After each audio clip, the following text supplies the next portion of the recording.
Hello and welcome to my first video. I am a pastor of Preach Life Ministries, and today I would like to discuss with you light speed. First off, if you would like to, there's a link in the description below that you can donate if you like what we have to say, want to help continue our cause. Donate me a coffee, donate me a truck, just do what your heart desires, according to what you learned from me. That's really the honest to God, what you should do. No more than 10% ever when you tithe. Don't listen to any other preacher. Anyways, on the light speed, there is a theory of there being no cosmic speed limit. Okay? Some scientists theorize that there in the universe there's what is called a big, great hole of almost nothingness. Just virtually nothingness. And they're wondering where all the galaxies went. And so they think what happened is that they got sucked up by this great attractor. Now, this great attractor is this big black spot that the whole universe is racing towards. Our universe. Like there's another bigger universe out there sucking us in by gravity. Okay? Now, with this in mind, with a multiverse type situation, rather than just being the universe that we know and see, there is a theory that in a multiverse, there is no cosmic speed limit at all.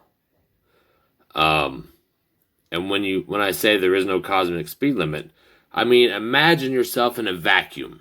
A perfect vacuum. All the energy and mass has been taken away out of all of it. An infinite void of nothingness. Okay, now, with your infinite void of nothingness, fly your spacecraft into space at light speed. Go 2 times light speed, 3 times light speed, 4, it doesn't matter. Because the infinite is the frame of reference for the velocity. And because the infinite is the frame of reference for the velocity, the speed limit is infinity. We often wonder why things don't seem to go faster than light for us. At CERN, they say it takes infinite energy to pump something to the speed of light. And the reason is simple to me. What they're using a vacuum tube, a big, giant, long vacuum tube with magnetics and electromagnetic pulses. And what they do is they stabilize and centerize these particles into a stream, a small hose stream. And they pump them and twirl them around faster and faster and faster until they get all the way up to the speed of what? How fast the waves are going to carry them. Okay? So they speed up to near the speed of light. But the thing is, what's pushing them is a stationary unit with light speed acceleration. That's as fast as it will go, period. You cannot exceed the speed of light at a stationary mass pushing with electromagnetic radiation. You just can't. You can't go past the speed of light because it doesn't go faster than light. It goes the speed of light. So it can't go faster than the speed of light, so it can't push something faster than the speed of light. Now you take that same scenario. Say you take a nuclear EM rocket, okay? Nuclear powered electromagnetic radiation rocket. And you take it in space. Okay, now where the fusion is happening, or the fission, I'm sorry, not fusion, but the fission is happening, it is dispersing out in all areas at the speed of light, okay, with electromagnetic radiation and thermal radiation. Okay? Speed of light. So if you were to take all those reactors and put them up there, they would push constantly at the rate at which the speed of light is. And it would push at the rate of its energy absorption of your electromagnetic, I guess you'd call them diffuser panels, where it bounces off and absorbs part of the energy to push it, and then the rest that it can't absorb for energy, it bounces off and ejects in the opposite direction, or quantum physics. Anyways, so What you're really looking at is that there is zero velocity, as in there is no velocity possible in infinity. At least that's how it mathematically works out. Zero equals infinity if you think about it. Because infinity is what? A void of zero, nothingness. Right? And it is infinite amount of nothingness. I cannot fit any more void than an infinite amount of void because it just expands out forever. So zero would be the infinity of the binary of infinite and infinitesimal, which we are. To infinity, we are infinitesimal. But we are the light. And because we are made out of the light and electrons, we are finite. Those things are finite, which is infinitesimal, if you would. You can, if you were to imagine yourself out in infinity, and the universe was a big, giant, glowing ball of stars, and you just shrunk it down, shrunk it down, shrunk it down, shrunk it down, to where you can't even see it no more. It's infinitesimal. Okay? That's how infinity is. That's how the void is. Okay? We are infinitesimal to the void. Infinitesimal. So, anyways, that's really all I wanted to share with you today. Just to recap.